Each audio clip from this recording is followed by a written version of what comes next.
আমি কাটাও থেকে আসার পথে এখানে দাঁড়িয়েছি, ঠিক আছে। ওই বাইক নিয়ে আসছিলাম পাশ থেকে, তো এই দিদিটা ওখানে বসেছিল নিচে দেখাচ্ছি কোথায়। এখান থেকে দেখো অনেক ইয়াক আছে, এই যে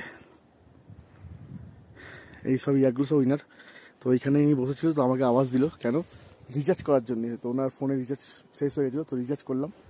আর আমি দিদির সাথে কথা বলছিলাম যে এখানে ইয়াকের জন্য উনি এখানে ঘর করে আসে, মানে একটা এই যে দেখছেন টিনের একটা বাড়ি করেছে এখানটা। যে এটা হচ্ছে দিদির বাড়ি, আর এই যে দিদির ইয়াক। দিদি আপ কিতনা ইয়াক বলে? 95। দিদির 95টা ইয়াক আছে, ঠিক আছে। আর সারাদিন এই ইয়াককে চলাতে চলাতে দিন কেটে যায়। আর তাই বলছে আমাদের লাইফ এভাবেই কাটছে। আর উনি আর ওনার হাজব্যান্ড থাকে এখানে, ওনার দুটো বাচ্চা আছে, একটা ছেলে একটা মেয়ে, তারা গ্যাংটকে থাকে, পড়াশোনা করে। আর এই যে এখান থেকে পুরো দেখো ইয়াক, এই কত টাকা রয়েছে এখানটায়, বুঝতে পারছো। দিদির 95টা ইয়াক। 95 ইয়াক মানে কি মুখের কথা না, কিন্তু অনেক, ঠিক আছে। 95 ইয়াক সারাদিন ঘোরানোটা একটা বড় ব্যাপার। আর উনি বলছেন, উনি মাঝে মাঝে যে আমি উপর থেকে ঘুরে আসছি, যে কত দূর গেছিলেন লাস্ট। তাই বললাম যে কান্দা ওয়াটারফল আছে ওইটা, আর উপরে গেলে আর্মি চেকপোস্ট পাঠিয়ে দেবো, আর যদি দিচ্ছি না বলো আমি তো যাই। উনি বলছিল যে হামলোক যাতায়।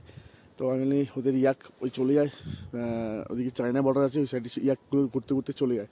তো ওইগুলোকে উনি আবার গিয়ে নিয়ে আসে। তো তার জন্য ওনাদেরকে পারমিশন দেয় যাওয়ার জন্য চায়না বর্ডারের কাছাকাছি, ঠিক আছে। দিদি উধর क्या क्या नाम बताए आप जगह का?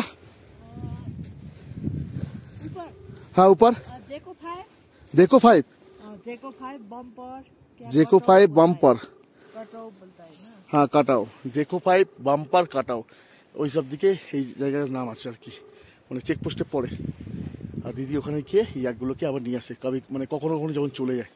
আর যে দিদি ইয়াক দেখো উপর থেকে নামছে, ওই যে আবার এই নেবে এখানে চলে যাবে। তো চলো, ছোট একটা ভিডিও, ভালো লাগলে লাইক কমেন্ট শেয়ার করে দিও।